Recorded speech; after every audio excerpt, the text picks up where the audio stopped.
നമസ്കാർ, ഞാൻ ഹരിത. ഹിന്ദി വിത്ത് ഹരിത എന്ന ചാനലിലേക്ക് എല്ലാവർക്കും സ്വാഗതം.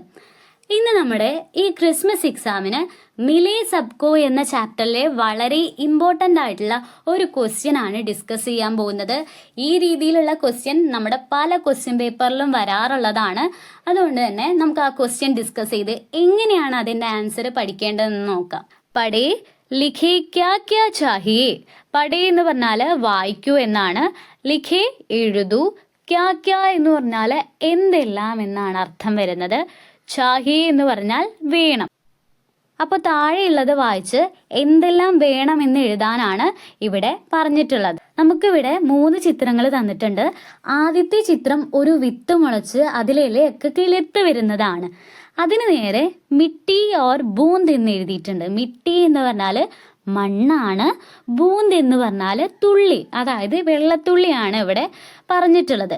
മിട്ടി ഓർ ബൂന്ത് എന്ന് പറഞ്ഞാൽ മണ്ണും തുള്ളിയും എന്നാണ്. അപ്പൊ ചെടി മുളയ്ക്കാൻ എന്ത് വേണം? മിട്ടി ഓർ ബൂന്ത് വേണം അല്ലേ? അപ്പൊ ഇനി നമുക്ക് താഴെയുള്ള ചിത്രം നോക്കി അതിനു വേണ്ടി എന്തെല്ലാം വേണം എന്നുള്ളത് എഴുതി കൊടുക്കാം. ഇപ്പൊ പൂ വിരിഞ്ഞു നിൽക്കുന്ന ചിത്രമാണ് നമുക്ക് രണ്ടാമതായിട്ട് തന്നിട്ടുള്ളത്. അതിന് നേരെ ഹവ ഓർ എന്ന് കൊടുത്തിട്ട് സ്പേസ് വിട്ടിട്ടുണ്ട്. അപ്പൊ ഹവ എന്ന് പറഞ്ഞാല് കാറ്റാണ്. പൂ വിരിയാൻ കാറ്റിന്റെ കൂടെ വേറെ എന്തും കൂടെ വേണം? സൂര്യപ്രകാശം വേണം, വെയിൽ വേണം അല്ലെ? അപ്പോഴാണ് പൂക്കൾ വളരെ ഭംഗിയായിട്ട് വിരിഞ്ഞു നിൽക്കുക. അപ്പോൾ സൂര്യപ്രകാശത്തിന് ഹിന്ദിയിൽ ധൂപ്പ് എന്നാണ് പറയുന്നത്. അപ്പൊ നമുക്കത് അവിടെ എഴുതി കൊടുക്കാം.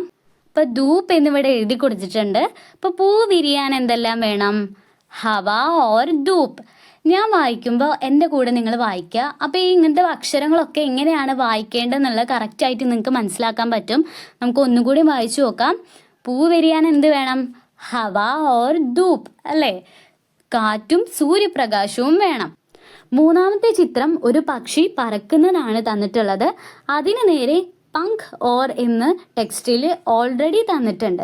അപ്പൊ പറക്കാനായി ചിറകും പിന്നെ എന്താ വേണ്ടത്? ആകാശവും വേണം. ആകാശത്തിന് ഹിന്ദിയിൽ ആസ്മാൻ എന്നാണ് പറയുന്നത്. അപ്പൊ ഇതെങ്ങനെയാണ് വായിക്കേണ്ടത്? പങ്ക് ഓർ ആസ്മാൻ എന്നാണ്. അപ്പൊ നമുക്കിത് ഒന്നുകൂടെ ഈ 3 ചിത്രം വായിച്ചു നോക്കാം. അപ്പൊ ആദ്യത്തെ ചിത്രത്തില് വിത്ത് മുളയ്ക്കാൻ എന്ത് വേണം? മിട്ടി ഓർ ബൂന്ത് എന്ന് വേണം. അതിന്റെ മലയാളം താഴെ എഴുതി കൊടുത്തിട്ടുണ്ട്. അപ്പൊ അത് മനസ്സിലാക്കി പഠിച്ചു വെച്ചാൽ മതി. ഇനി താഴെ രണ്ടാമത്തെ ചിത്രം ഹവ ഓർ ധൂപ്പ് അല്ലേ? പൂ വിരിയാൻ എന്ത് വേണം? ഹവ ഓർ ധൂപ്പ്. കാറ്റും സൂര്യപ്രകാശവും വേണം. ഇനി അവസാനത്തെ ചിത്രത്തില് പക്ഷിക്ക് പറക്കാനായി എന്ത് വേണം? പങ്ക് ഓർ ആസ്മാൻ. ചിറകും ആകാശവും വേണം. അപ്പം നിങ്ങൾ എന്തായാലും ഈ ക്വസ്റ്റ്യൻ്റെ ആൻസർ നന്നായി പഠിച്ചിട്ട് തന്നെ പോവുക. കാരണം പല എക്സാമിനും ഈ രീതിയിൽ ചിത്രം തന്നിട്ടുള്ള ചോദ്യങ്ങൾ ചോദിക്കാറുണ്ട്. അപ്പം ഇത് പഠിച്ചു കഴിഞ്ഞാൽ നിങ്ങൾക്ക് എന്തായാലും എക്സാമിന് കറക്റ്റ് ആൻസർ എഴുതാൻ പറ്റും. പിന്നെ നമ്മുടെ ചാനലിൽ എല്ലാ ചാപ്റ്ററിൻ്റെയും എക്സ്പ്ലനേഷൻ ചിത്രങ്ങളൊക്കെ വെച്ച് ഇമ്പോർട്ടൻ്റ് ആയിട്ടുള്ള കാര്യങ്ങളൊക്കെ മാർക്ക് ചെയ്ത് നിങ്ങൾക്ക് മനസ്സിലാക്കി പഠിക്കാൻ പറ്റുന്ന രീതിയിൽ അപ്ലോഡ് ചെയ്തിട്ടുണ്ട്. അതൊക്കെ പോയി കാണുക. പിന്നെ ഇമ്പോർട്ടൻറ്റ് ക്വസ്റ്റ്യൻസ് ഒക്കെ നമ്മുടെ ചാനലിലുണ്ട്. നിങ്ങൾക്ക് ക്ലാസ്സുകൾ ഇഷ്ടമാവുന്നുണ്ട്, മനസ്സിലാവുന്നുണ്ടെങ്കിൽ കമൻറ്റ് ബോക്സിലൂടെ എന്നെ അറിയിക്കാൻ നിങ്ങൾ മറന്നു പോകരുത്. അപ്പോൾ നമുക്കിനി അടുത്ത ക്ലാസ്സിൽ കാണാം.